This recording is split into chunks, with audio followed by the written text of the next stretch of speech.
ready to start. I expect Amy will be here shortly. It's now 5:31 and we're officially calling to order the Committee of the Whole for December 18th, 2018. It happens to be our last Committee of the Whole and our last council meeting for this year. I believe our first council meeting and Committee of the Whole for next year has been canceled officially. Yes. So we'll only have one in January. We have a fairly short agenda this evening. We'll do our good of the order and then we'll get to legislative items, which is the only item that we have. It's an important topic just because this is really a great time of year for us to work with other cities, but especially for us to stand up as our own city and say, hey, there's things that would help us as a community and push those items in Olympia and at King County. And so we'll be going over those this evening. One of the items that I have handed out is a work plan for the Duval City Council.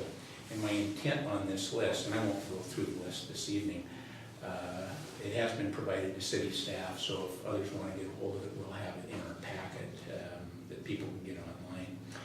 But the whole idea here is for us to kind of consensus and work together on things that we want to accomplish during the year. And it usually changes throughout the year as things come up.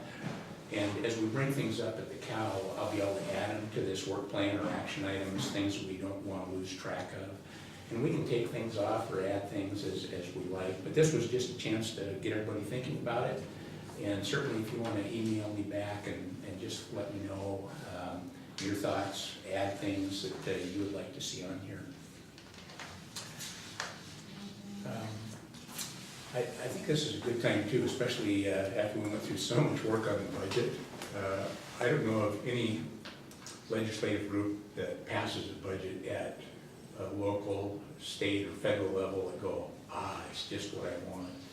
But I was really thankful that we worked and collaborated so closely on it. The city staff worked hard to be responsive to us. My sense is we still have a lot of questions about the budget and some of the items, and I think throughout the year we'll have a chance to work on some of that. But I think it'd be remiss not to say that I'm proud as could be that we have a budget that I think meets so many of the needs that our citizens have and will really move us forward throughout the next year. Well, that's all I had. Maybe we can just go around the room, and if there's anyone else that has anything else for the good of the order.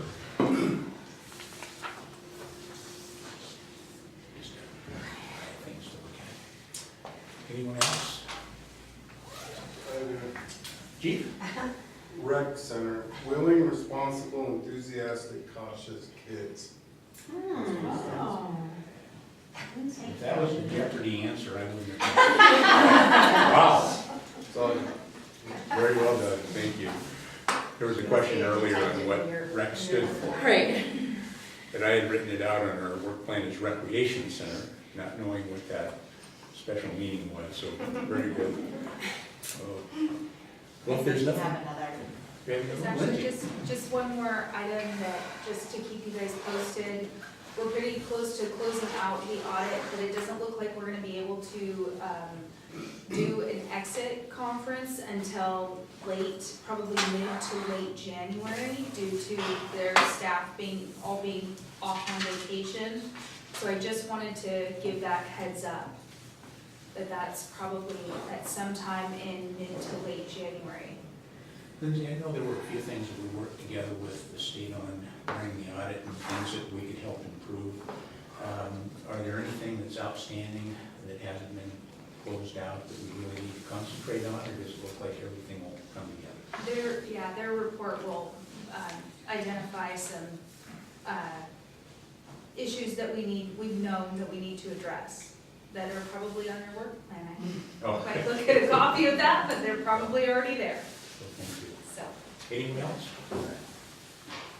Well, we can move on to our first item here, our legislative agenda, and Deanna Hart's here to give us an overview. So just wanted to start with a little bit of you guys all on the same page about the legislature and how it functions and how it functions differently than city council. So they are a part-time body that operates only for part time of the year. So this year is a long 105-day session, which begins in January. And then every other year it rotates back and forth between a long session and a short session, which is just 60 days. There are 49 legislative districts. We are the 45th legislative district in Duval, and we're represented by Senator Dingra, Representatives Goodman and Springer. And just a little bit of so the last biennium there were 4,452 bills introduced, of which only 677 were codified. So as bills come up and you're interested in them, you're concerned about them, most of them aren't going to become law. So just kind of our Constitution is designed to take a lot of time to get things right. So many of the issues that we see are longer term conversations that need to happen, if that makes sense. So we have a lot of committees, the legislature. There's a little bit of the process. Members introduce bills, they go through committee process where they have public hearings and executive sessions. If they have any fiscal impacts, they then go to a fiscal committee. Then they will go to rules, which is where bills are pulled to the floor. And then you repeat that entire process again in the other chamber. Obviously, at any point, if it doesn't progress, then that bill does not move forward. There are deadlines throughout the process that has to be made to ensure that things are completed within the number of days allowed. And yeah, so often, yeah.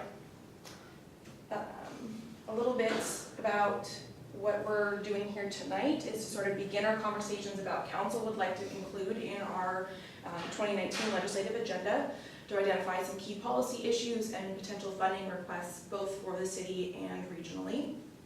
We'll be taking the next month to develop a finalized agenda and we'll present that back to council for your feedback and potential approval, hopefully at that January meeting.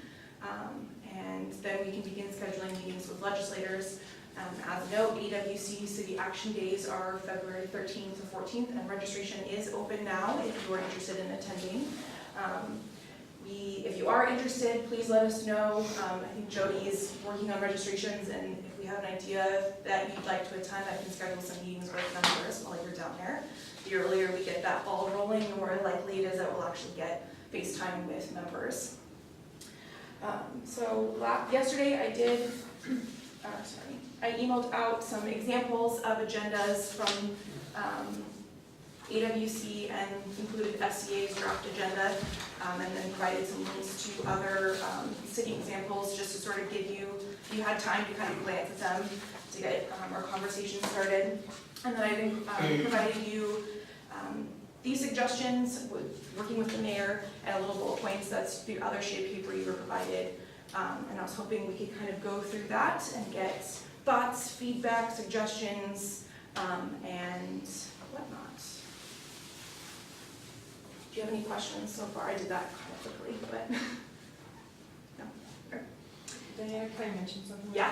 Is it, so when bodies are having these discussions, they're pretty high level, so you don't have to get into much detail. It's pretty much agreeing on concepts and things you'd like to see, and then the detail gets drafted later, and then council approves on it, and trying to keep things high level because bills and priorities change significantly during the session, so you have a high level guiding principle when you're going down to Olympia. Yeah, and it's also, keeping it high level allows it to be something relevant throughout the whole year. And then as specific bills or policies come up that are related to those topics, we can track them. You can then testify on them on your own behalf, things like that. So it gives us a wide opportunity of things to track. Okay. So starting off on our sheet is with finishing Highway 522. It says, as King County and Snohomish County continue to grow both housing and jobs, the importance of completing long-planned capacity and mobility projects has become evident as the city sees 2/3 of our traffic passing through on their way to Snohomish County. Thoughts, comments? Yeah, I think that's a really high priority as we have everybody coming through our town to access the east side. So, for me personally, I think that's definitely important. Fund and complete Highway 203 corridor study. We request that WSDOT or Washington State Department of Transportation, in coordination with the Puget Sound Regional, what's this stand for? Council, there we go. King County, Snohomish County, and the cities of Monroe, Duval, and Coronation conduct a full corridor study to identify traffic patterns and better guide future capacity and mobility investments. Over the past 5 years, Highway 203 has continued to see increases in traffic volume through the Snoqualmie River Valley, from anecdotal stories of employees driving from Everett to Falls City to avoid freeway traffic, to rooms full of people raising hands acknowledging the use of rural roads to avoid highways and more. Our traffic patterns are changing and negatively impacting our smaller, more rural communities. No, go ahead. I just wanted to double check, and I think that we had asked this before, but a corridor study isn't just looking at 203, it's looking at roads possibly that feed into it. Yeah. So, okay, because like at the bottom of Novelty, trying to cross. Yeah. Is, I think the hope is to kind of 203 and kind of what feeds. what in. feeds, right, and I think that's a big part of that story. I think if you just looked at the road of 203, you would miss a big piece. Absolutely. So that's definitely, and that's also gives us an opportunity to look at what our roads are contributing and Mhm. that sort of thing too. So there's work that we can do as a city to help it play a part of that role. So if you say corridor study, it's known that that would be. Yes. And we could definitely modify this language to make that clear, that the corridor, it's not just 203, but the whole corridor is a whole, Okay, yeah. perfect, thanks. Yeah, what you said, that is really good to clarify that. I was curious if a study like this has ever been done on the Yes. 203 corridor? And do you know when? I don't know about the extent of a 203 corridor study, but it's been over 10 years. Okay. They started the process of a 202 corridor study just recently, and it's very extensive and along the lines of what we want to do. So it does look at all those feeder roads and look at where cars are coming from and going to. Diana and I met with Larissa today to talk about some information I received from the executive director of PSRC, and we might be able to get some preliminary data on traffic patterns for a small amount of money that can help us facilitate our messaging and getting money from the state. And that's, there's companies now that are tracking cell phone data, not individual cars, but where they're actually traveling to and from. So they're able to get more accurate information than perhaps sometimes the government agencies on those traffic patterns. So we're starting to look into that as well. So this one is probably one that's gonna take a good month and a half to finalize getting what we all want to ask for and getting that in a row. But once we get there, it'll probably take a couple of years to get what we need to get it done. But again, it's important, if this is something that we're interested in, letting them know that this is something that we're going to be asking for, and that this is a request from our community, like from our greater region, and that this should be a priority of ours, if not now, at least in the future. Yeah, for me personally, I think that's really important, so I don't know about everyone else, but.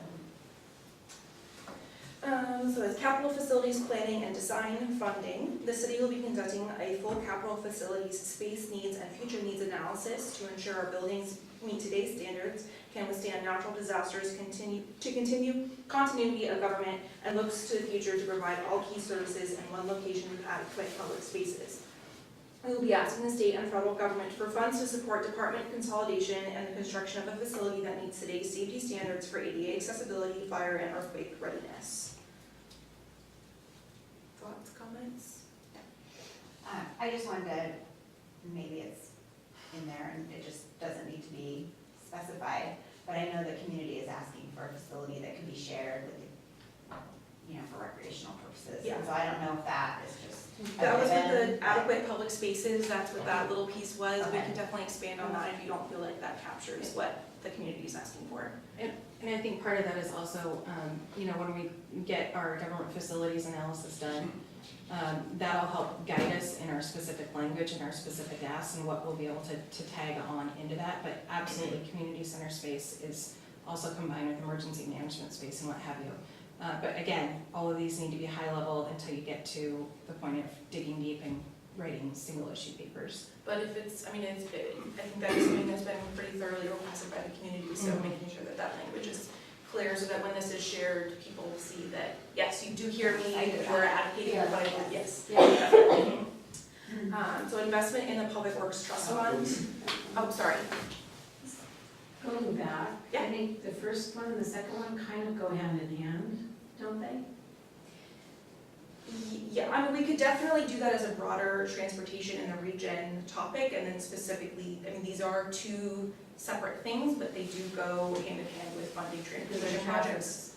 Right. The 522 is causing our traffic to increase down 203. So it's like, kind of, to me, it's like, Yeah, I mean, they definitely play a role, and I think that the 203 corridor study helps sell the story of why we think 522 should be finished. And I think that also goes in, later we talk about 405 as well. So I think those all come together, and there's, if you look on some of the other agendas, legislative agendas, they do by either topic, so they'll have all the transportation things that they're talking about, so you can kind of break it down that way too, to make sure to kind of clearly tell your story. So that's definitely an opportunity that we could take advantage of.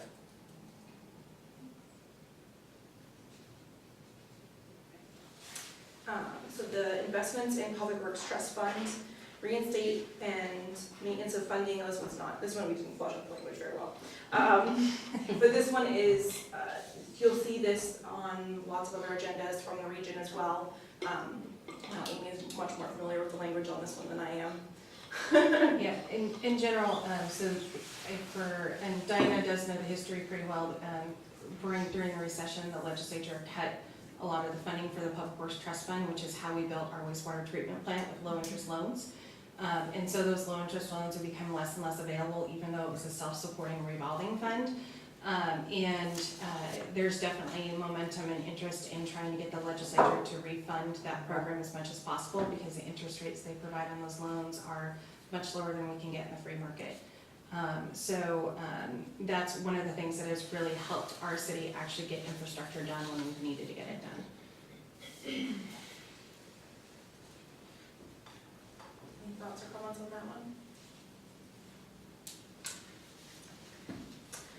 Broadband, reject FCC proposed rules which restrict local jurisdiction, leverage, and negotiating internet service, particularly when utilizing the same rights of way as cable companies. I think this one is just, especially at the state level, is more of just continuing to request that they also share in the support of those oppositions. That's not necessarily much that could possibly happen at the state level, but there may be opportunities for them to create special things that can happen here. Right, that's the thought behind that one. Any thoughts or comments on? Yeah. Do we know why the FCC put that in there to have that restriction? I think the thought was to make it easier for 5G to come, it reduces the cost barrier to companies to putting 5G in, right? That's basically but it ultimately puts the cost burden on cities, which then is transferred to citizens. Those rules are also impacting our ability to even negotiate our cable franchise contracts and what we can charge as well. So, I think on that one, I'd like to have maybe a more of a pro and con and a deeper understanding before I decide if that's something I feel comfortable supporting. Very well could be, but I think there's always two sides to every story, Yeah, I so know. like, I think it was AWC and MRSC have put together some stuff, so I can definitely send that your way. We can put something together on how that would impact the city. and we can have Diana also send you the sheet that I took to DC last year when we met with our federal legislators about the issue as well. okay. And if you want to meet one-on-one to talk more about it, I'm happy to do that. We're happy to do it.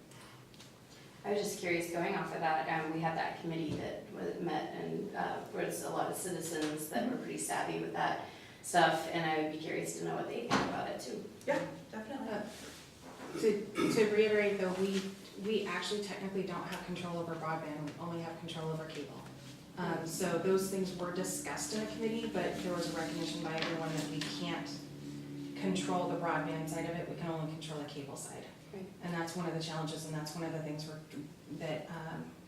one of the reasons I wanted this on the agenda is because with the current FCC membership, we're likely to lose control over not just any tiny stretch we might have had over broadband, but also lose our existing control over even cable in the road. And because the cable for 5G has to be laid in the road just as your cable for your TV. So we're trying to to definitely try and put a stop to that as far as our ability to have local control. Just what does that mean, control? In what way? So basically, the federal government can tell you that you can't, the current 5G rules that they put in place, they're pretty much saying that you cannot, and they're being appealed, but basically saying that local jurisdictions have no control over siting or anything to do with that. Including fees to, Including the fees, including rental fees on your equipment and the whole 9 yards. So it's a pretty big issue, and especially with things like cable and landline phone revenue diminishing as time goes on, that takes away our ability for revenue stability as well.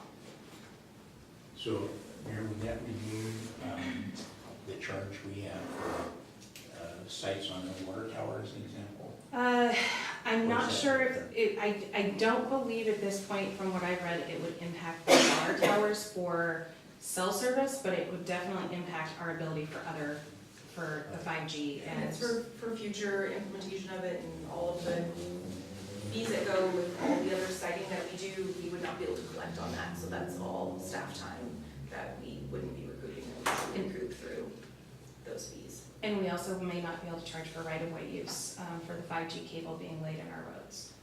Do we know if any other government entity, whether it's state or federal, is collecting all that money and keeping it in there? So the FCC says that they are doing this in order to make it quote-unquote more affordable for the companies to put the infrastructure in. However, the amount nationwide is relatively small compared to what the companies make. It's really peanuts. So it really is a giveaway to the telecom companies at the expense of local taxpayers.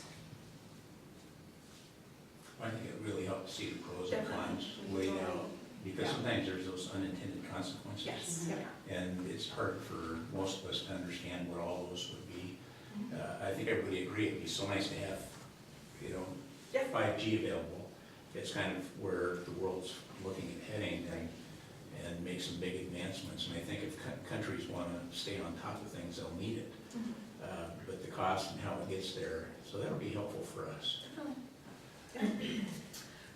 So the next one, if you guys are ready to move on, improvements at Winville Duval Road and Highway 203 Main Street. This is sort of a request that we've heard from council about putting the left turn lane or looking at other opportunities for funding to make some improvements there. Where you've been playing with the language, and we'll definitely have to work with people to make sure that that's said what we want it to say, but if that's something that you are interested in having on there. Yeah, I know what you're saying about being high level and playing with the language. I just, in my head, I was thinking requesting an engineer, I guess, to look at the intersection, because like to us, we kind of see what points would be, like to us, the turn lane would be necessary or widening the ridge or something like that, but I mean, I'd be curious to know. I don't know what the process is there, so having someone actually look at it. That would likely, some of that information would likely come out in the 203 corridor study. And you're not likely to get funding from the legislature to do your study on one intersection, especially when it's not just a state highway. But it likely would fit into the 203. And as Diana and I were talking, that, this is not a project likely to be funded in the next 10 to 15 years in reality because of King County's budget situation. But just simply having it on the agenda as a discussion point can also help move the other issues forward and move all three forward in the long run. Oh, sorry. And this could easily be something that is combined sort of with the corridor study as an additional request that's something that would directly impact our community. Do we know what the timeline is on replacing the bridge though? I thought that was something that was on King County's radar at some point, or do we have no idea? Not anytime soon. It's in the long-term plan, but not anytime soon. There's no funding. Just out of curiosity, this is our agenda at the state level, or is this something that could transfer? Because obviously Winville Duval is King County. Right. I think 203. it goes both ways. And I think this was initially drafted with the intention of being it for the legislature, but there's no reason we couldn't modify it to make it something more applicable, or make it applicable also to King County. And this is a request that you could have, like, this goes where, like, if there's transportation funding available, then that can come here regardless if King County is also, you know, there's a multiple people. Yeah. Hit all your sources is the, so. But that's definitely something that we could tweak this for King County and for Congress as well. So next one, property tax flexibility, request the state law be changed to allow jurisdictions to increase the city portion of the property tax by CPI each year. Non-retail manufacturing cities that are isolated, such as ours, can no longer continue to provide service levels and fund maintenance on a sustainable basis with the tools we have today. Employee and benefit costs will continue to rise by at least CPI. We be doing other than requesting the flexibility to ensure continuity of service provisions. So this is something that we've seen on agendas from other regions, other cities as well. And want more thoughts on that one as well?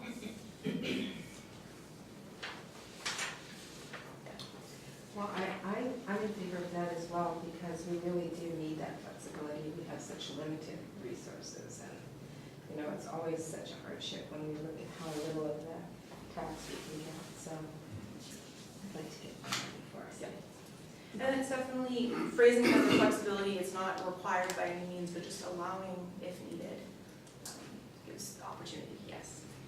I'm a little torn on this, and I'm not sure if the intention would be that cities would be allowed to increase it by CPI with just council approval, or if that would go to the voters. I'm not sure, for me personally, that I would want council to be able to increase it by CPI your property taxes every year. That's not really in my, I'd have to think more about it.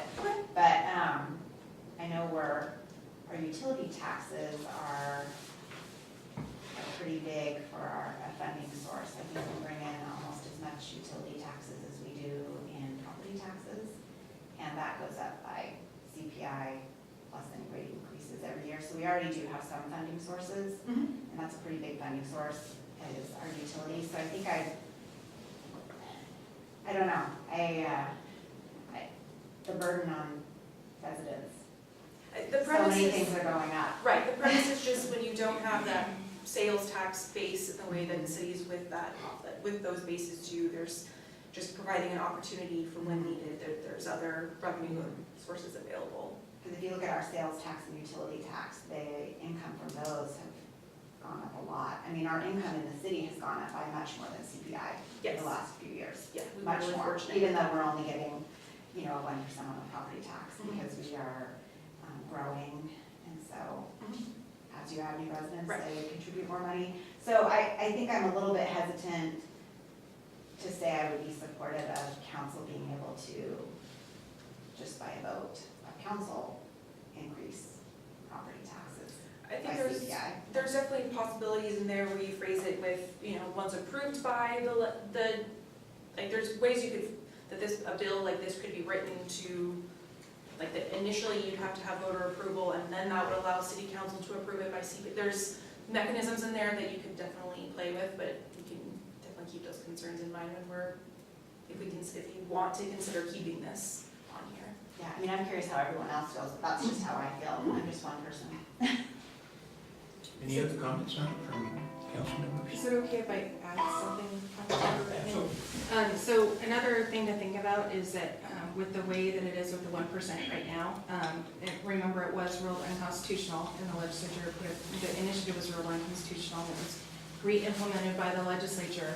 But right now, as it stands, if our economy goes down and it doesn't increase, then we can't, in our downtimes when we really need money, we don't have that ability to even raise that 1%. So what happens when you have a down economy is you lose your overall taxing capacity. And so you're constantly ratcheting, because of the natural cycles, you're actually ratcheting back. And while utility tax is definitely a big source, nobody wants to rely on that. Nobody really wants to rely on that. But the reality is, as not just the city's grown in population, it's also grown significantly in infrastructure, and infrastructure costs are rising. So keep that in mind as you're thinking about it, that there's definitely multiple prongs, and we can certainly have Diana pull pull some more research on that to help you, factual information to help you make your decision. Any other comments? Well, I just want it clear. I like the flexibility only because with our limitations, over the years, what I have seen, when we come into a situation where the economy's down, and yeah, we're like notching our belt one more over, having that kind of flexibility can be very helpful. I do recall there were some projects where, you know, when citizens realized, oh, the pipe is going to fail if we don't fix it, they weren't complaining and they were asking, how fast can you get onto that? Because I want water flowing to my house. So I think just having that as the ability to have the flexibility if we get into a pinch is kind of what I'm thinking about when I'm looking at that sort of sales tax flexibility.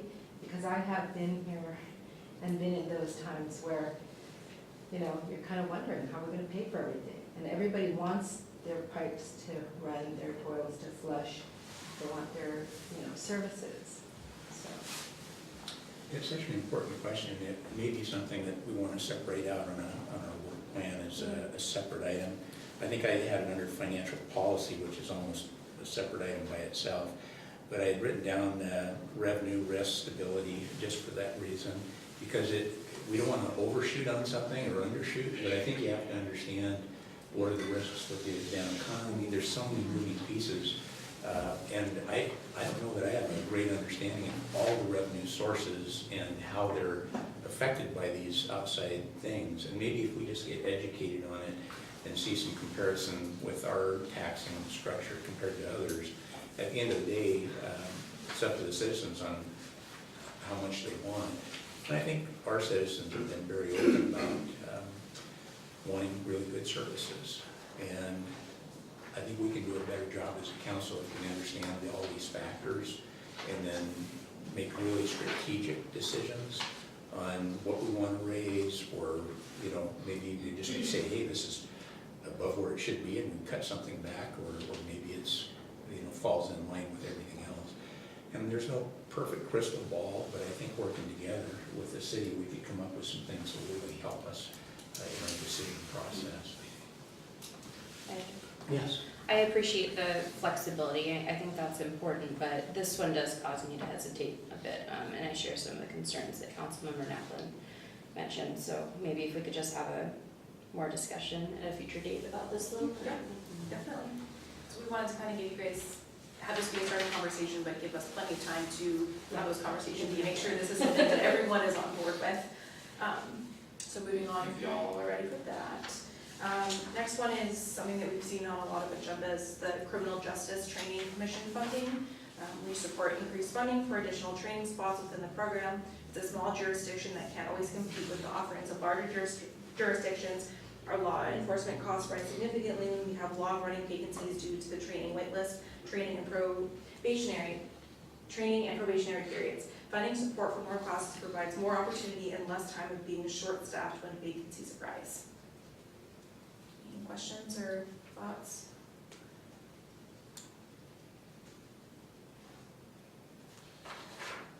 Supportive of that being on the list. Yeah. What exactly, are we just raising that this is an issue, or are we asking for something specific to happen? Increasing the number of classes that are offered. And then this is a known issue that multiple cities and jurisdictions are raising. But it's been, I think, on the radar for a couple of years, and it's definitely become a concern with trying to recruit and officers. So even when cities are willing to sponsor or pay for a recruit, there isn't room in the program for them, or?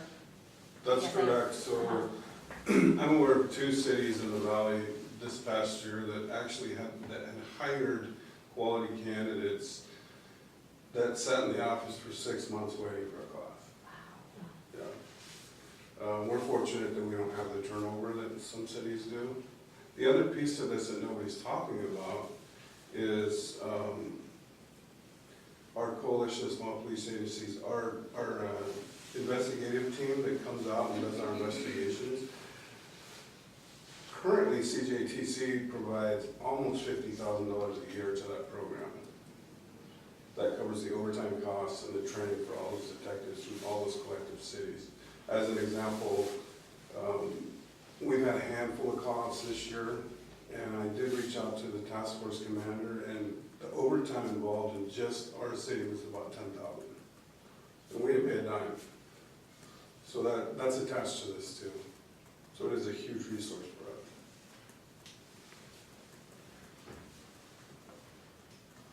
Chief, is it right that when we see cities giving large bonuses, just to get an officer to come over, sometimes $10,000, $15,000, just a signing bonus, maybe there's a better term for it. But the idea is that you're able to get someone who already has a training and bring them in, but all we're really doing in a region is robbing somebody else's, and then they're stuck with having to hire. So ideally, it would be to make sure that the training spots are open for the amount of need that we have. Is that the key here? Yes.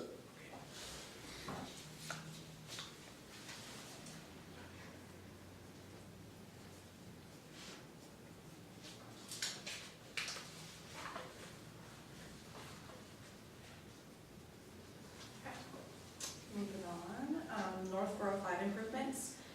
So this kind of goes hand in hand with the other transportation pieces that we talked about, including the 522 and the 203 study. So east side growth and congestion on 405 has resulted in additional traffic through Highway 203, causing additional burdens to local traffic and infrastructure. The city is in support of additional North 405 improvements to provide, I say additional a lot in this, I'm very sorry, to provide transportation capacity for our growing region. That's why it's a draft. Yes. Thoughts? Comments? Is there a specific project being proposed that we're trying to put support behind? Yes, it's expanding the North 405 portion, so I think it adds an additional lane between Bothell and I-5. And that is part of the big 522 issue right now is you can do all the improvements on 522, but if they don't get that improvement done at the same time, you're just moving a pinch point.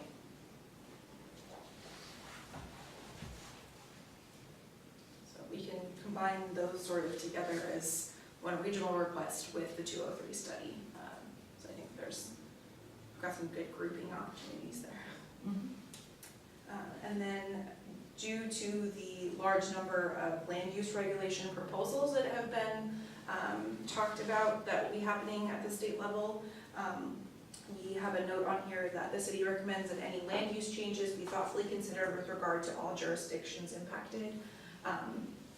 Trying to keep it vague and just that there's a lot of GMA density and a lot of policies that will be coming up this year. We don't necessarily know what they will all look like, but just to remind legislators that there are all types of cities and that will be impacted, and to keep that they all function differently and have different goals. Yeah, so any thoughts on that one? Yeah, I think that's also important for us because there's a lot of things that create restrictions for our city, especially for commercial development or something like that, and all of a sudden you run up against issues that, really hamper us and that they have not really considered for the bigger jurisdictions. So I think that's very important. Also costing us money when we have to comply, so that thing. I think this is really important. I feel strongly about it. I think there was something put forward last year about minimum density that would make sense in the heart of Seattle, might not make sense in Duval. So I think just keeping in mind a small isolated city is very different than Seattle. I know there's some proposals to address concerns in other parts of our region that don't necessarily apply here, and that might actually negatively impact us. So to just keep in mind that was sort of the thought of the language that we used. Is there anything we're missing that you think? Yeah. So what about the affordable housing aspect? Okay. And then I was doing some more research on the condominium liability law, and there's a 4-page 2-page PDF that the Master Builders Association put out, which is kind of interesting to read the history of landlord, or the condominium laws, and why builders stopped building condominiums. It's a really, really interesting read. So, Do you have any particular thoughts about what that request would be? Just, so they're reforming the condominium liability law is so that, they made it so that builders are liable for what the liability for the builders got so great because they changed the laws. So the builders all started building apartments and stopped building condominiums. And the only condominiums they're building now, it was really interesting to read, they're like $1,000 a square foot is what they're, and they went from building, they were building thousands and they went down to, last year King County was only at like 6,000 or 4,000, and now they have 6,000 in the pipeline, so it's starting to grow again. But if they don't reform that law, I don't know if builders can afford to be building condominiums anymore. So I don't know, I mean, I guess you might want to read through this. yeah. I could definitely look into it and kind of provide some information and decide what you'd want that to be. Yeah, Yeah. I don't know, I'm not sure. I'd like to know what the council thinks about it. Yeah.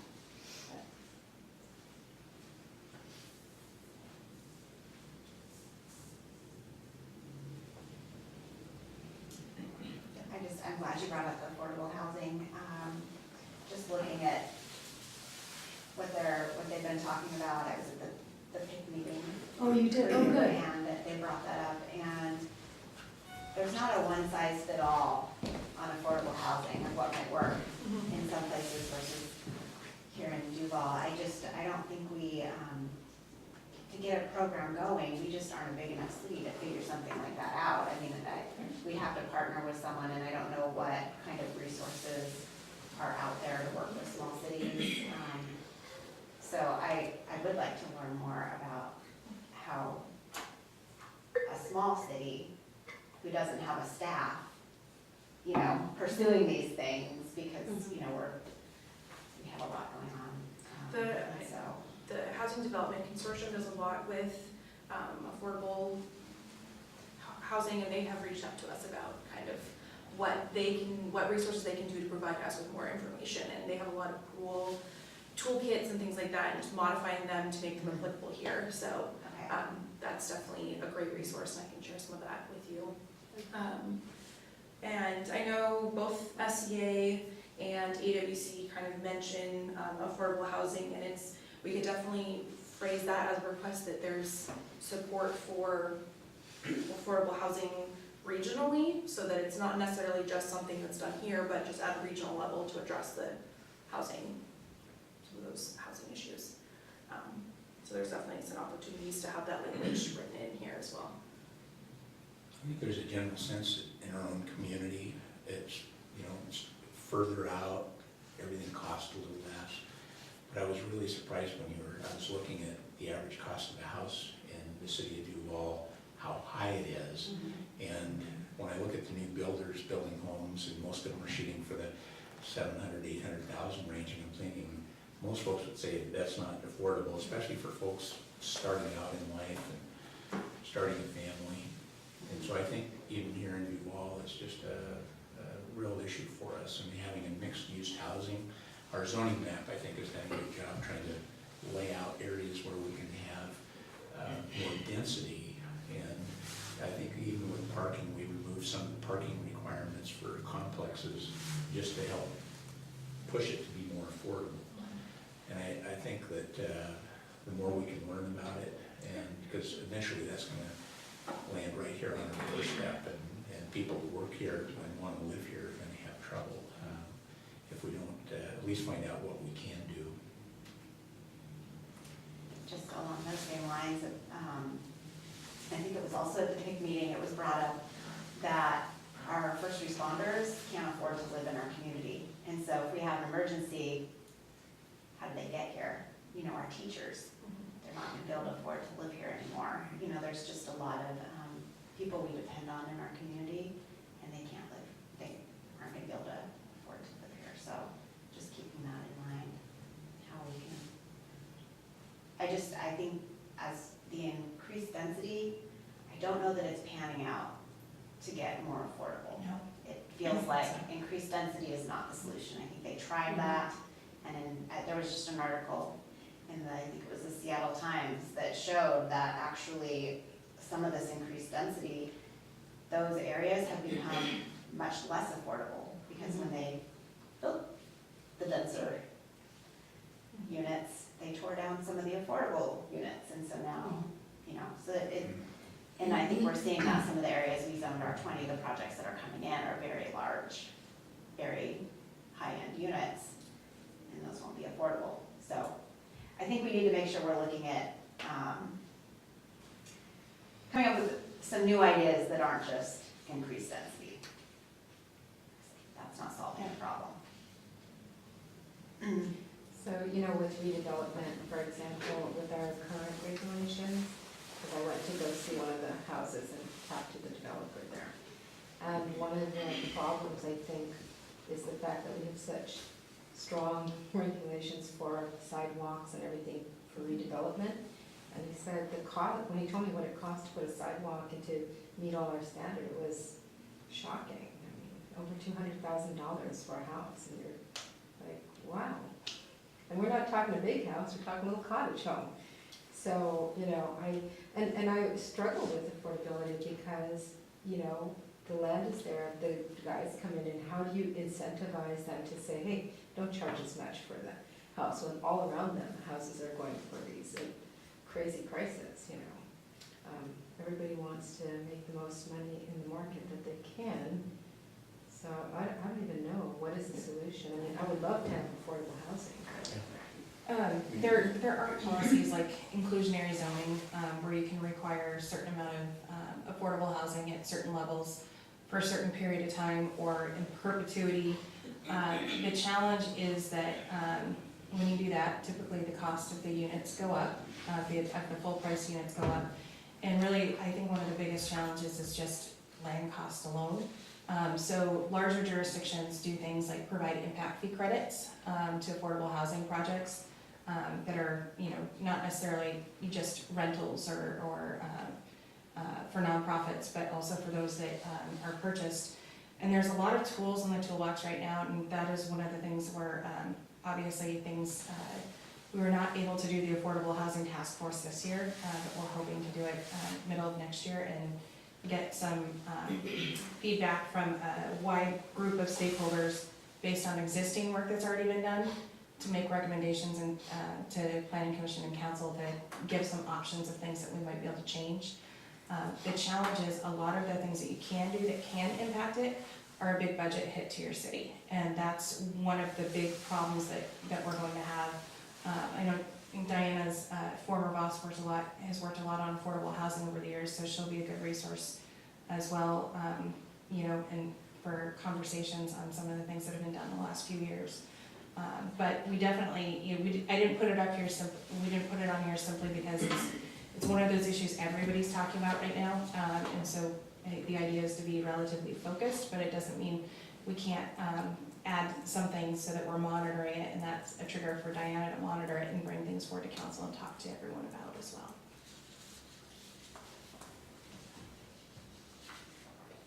Is there any other? I noticed on AWC's list, they mentioned mental health and drug abuse. And I don't know, or maybe the chief has something about drug abuse in the valley, and I don't know if there's anything the council would want to focus on or bring attention to and push legislatively. I'm not aware of anything right now, big push for you. Do you know what The AWC governor is? just introduced his budget with a significant amount of money towards mental health and substance abuse. The challenge is, we can definitely do it, but the challenge is when you start to get too crowded and you're supporting other legislative agendas as well. Typically, and Diana can tell you, when cities go down to Olympia, they're talking about the AWC agenda, and most things that are most important to them on that, and then their own as well. So it's not necessary to have it on, but if that's become a high priority, it's no problem to do it. You still have to try and be careful to keep it to one page, or else you lose attention. But that's definitely, I think, something that's on all of our minds here at the city as well. There's definitely been some incidences this year where perhaps if there were better mental health care, better drug treatment, and better domestic violence treatment, some things may not have happened. So. And there's always an opportunity I've seen a couple other cities do this, at the bottom of their agenda, they share their support for the AWC agenda, so it's sort of, and also Yeah. all of these. So Yeah. that gives you an opportunity, if you like the things that are on that, to echo that on there and then focus yours to something specific to your region.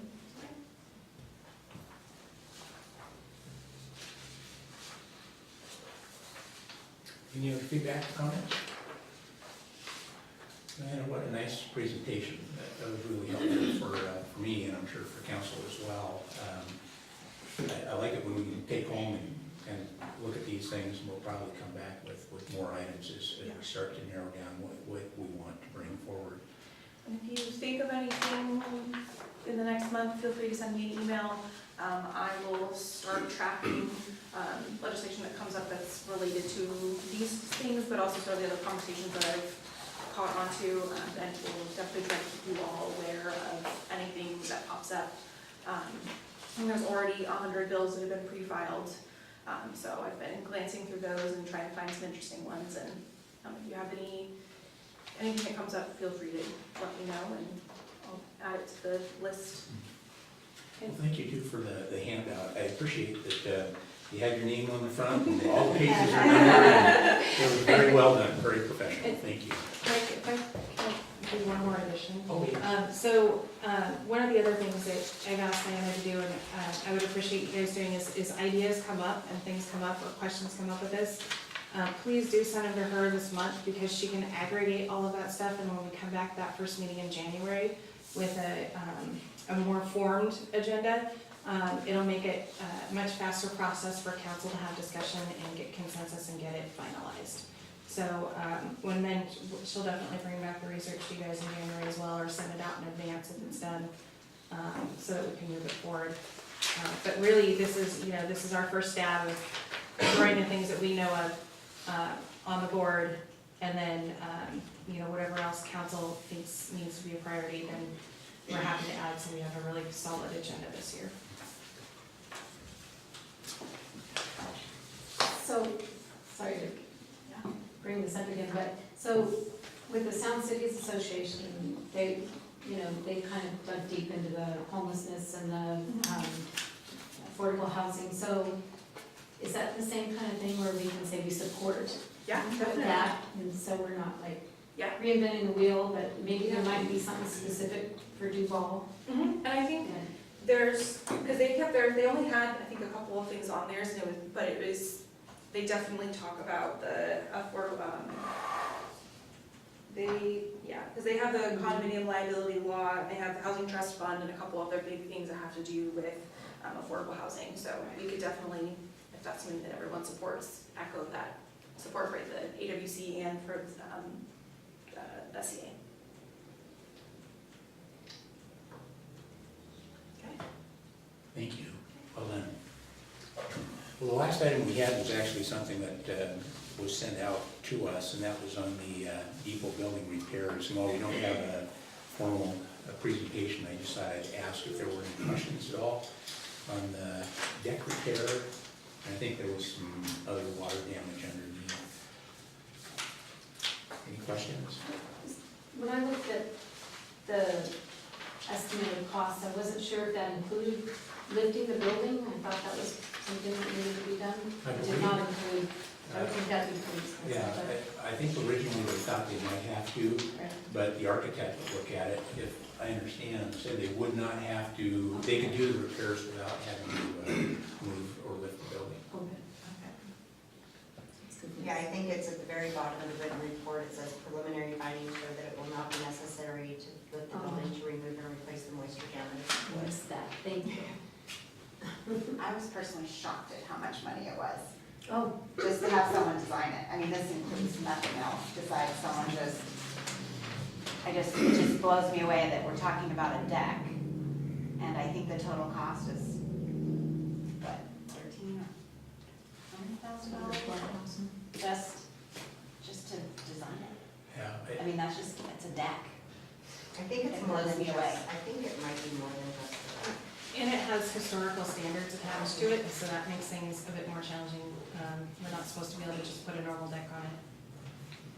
We did before. I think I had that exact same question, because I know at home, if I needed a deck replaced, I'd get a contractor and they would come out and do it all as a package.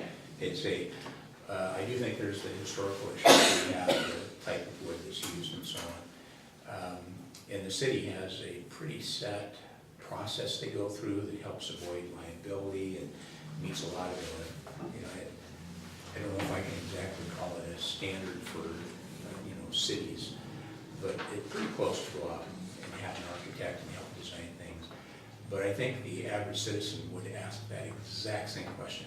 Why can't we hire a contractor and they come out and just build it? Good timing, Sean. Good timing, I heard You're contractor talking outside, I'm like, oh. Yeah, I think when you have a public facility too, it's very expensive, because when we had our building downtown, just to design the sign, just to design it, not to build it, not anything, just designing, is over $1,000. Because of the regulations of code that the person had to, for the strength of the material, the brakes, we had to do a lot of research on material just to hook it onto the building. So I think when you're thinking now of deck and public use, you have to factor in the city's code and all that sort of thing. So for my house personally, it was over $20,000 to do a little addition. Which To design the addition. Yes, it's simple addition, yeah, not crazy addition. So So, Jennifer yeah. was asking about the cost of the design, it seemed more than.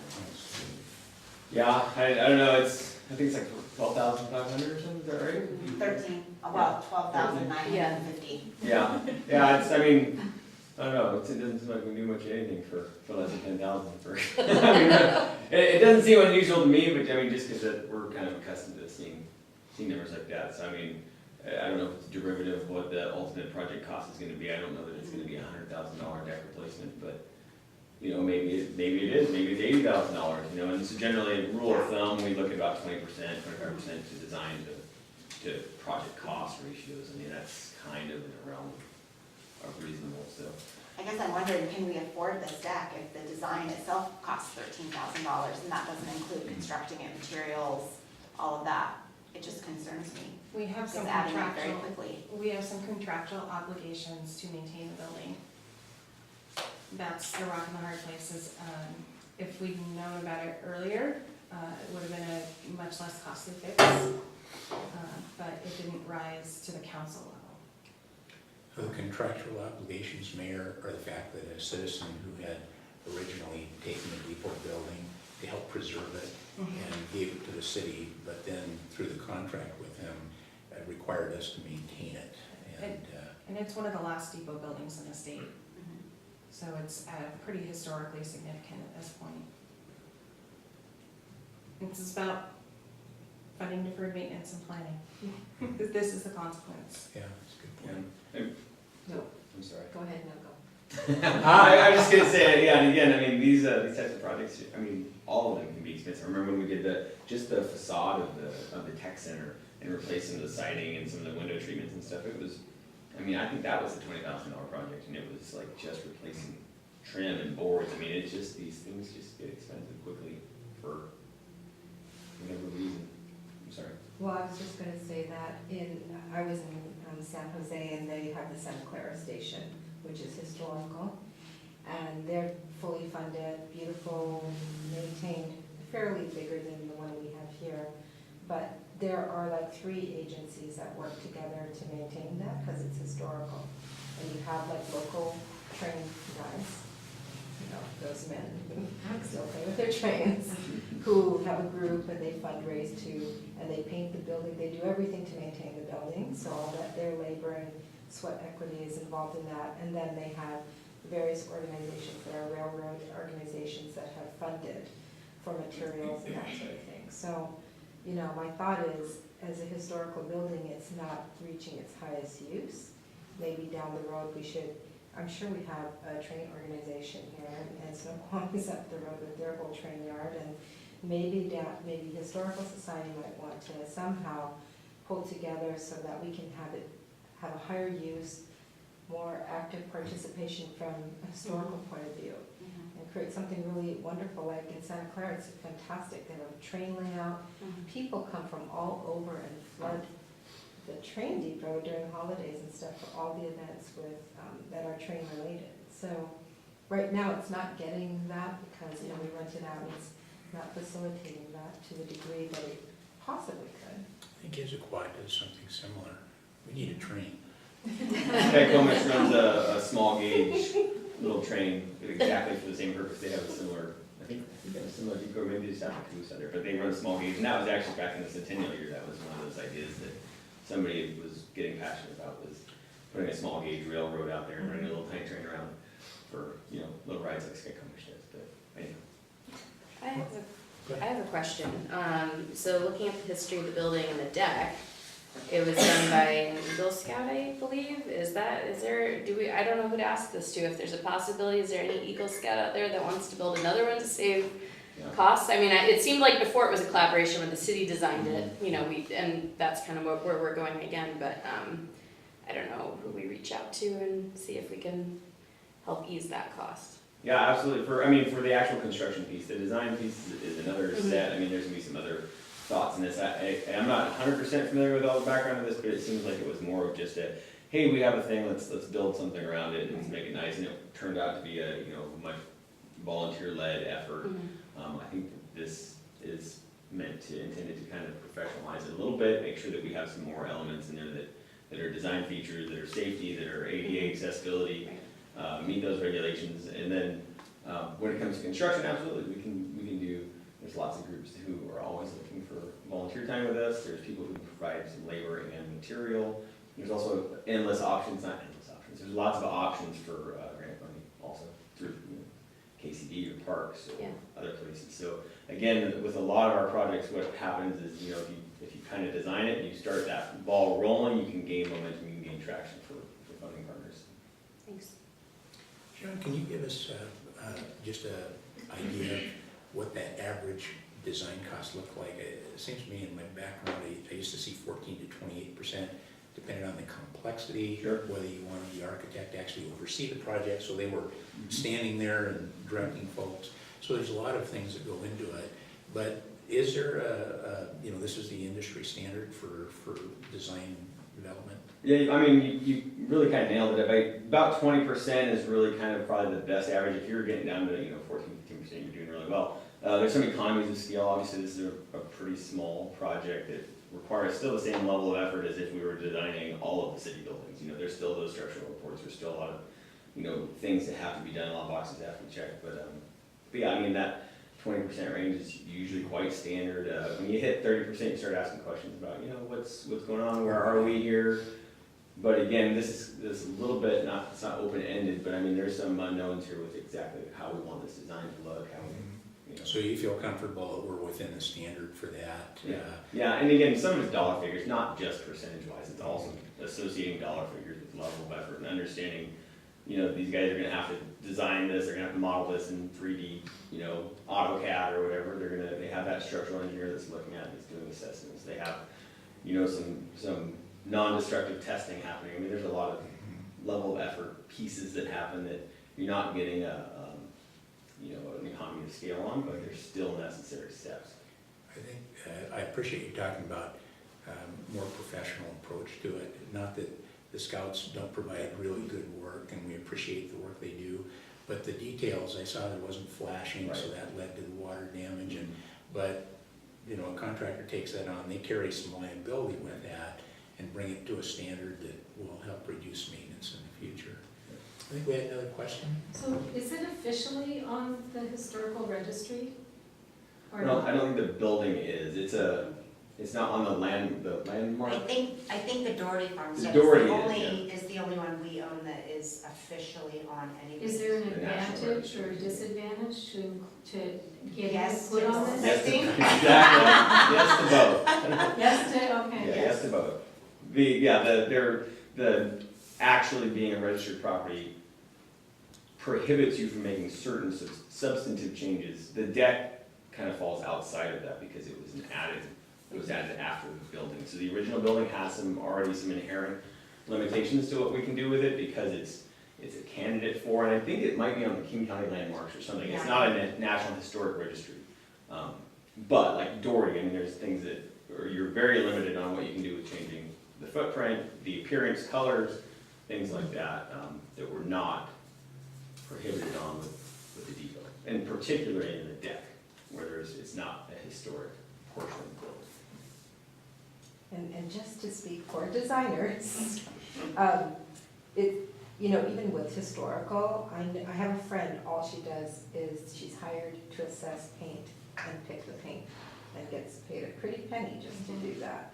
So as soon as you go into historical, I mean, it's crazy how much money it costs to keep these things going. And, for designers, speaking for us, the cost to design things is pretty pricey. I mean, if you want someone to even do just a logo, you're talking thousands of dollars.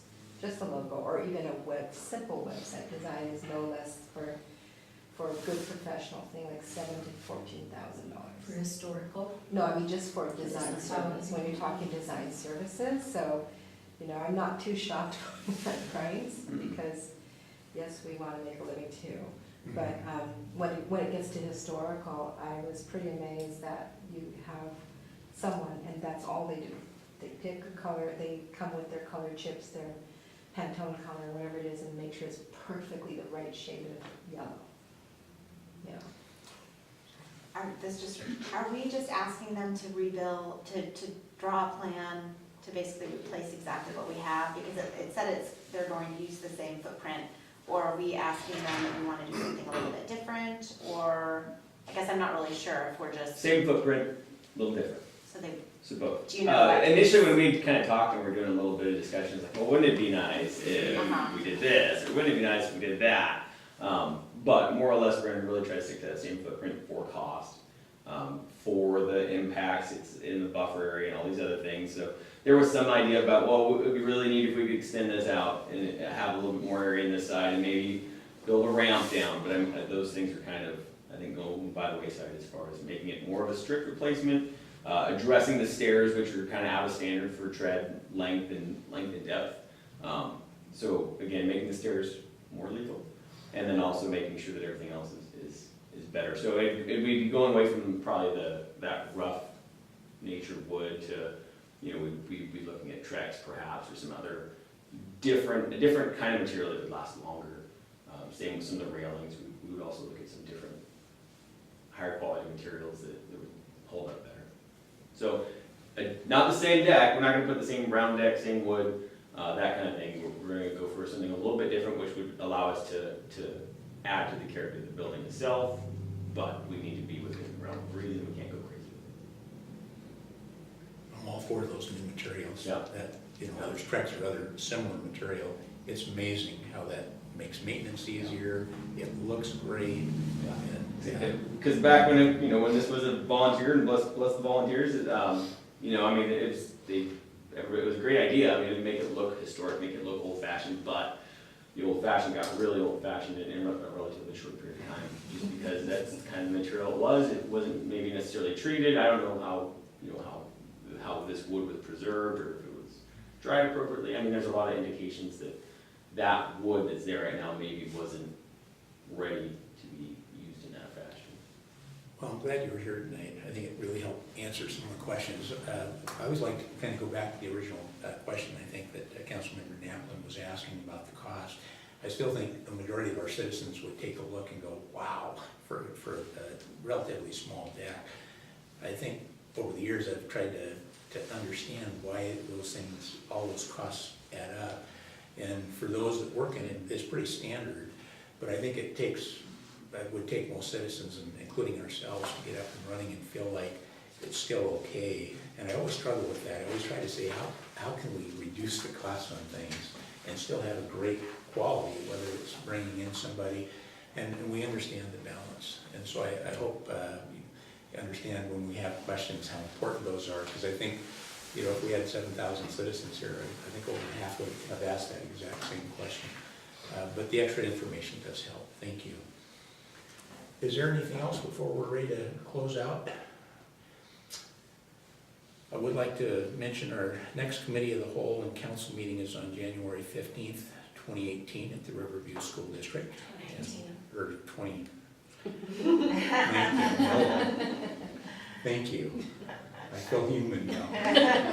2019. And we do encourage citizens that watch our video to both come to listen and participate in your local government. It always means a lot when our citizens are here as well. So with that, our committee of the whole is adjourned. So did I miss anything besides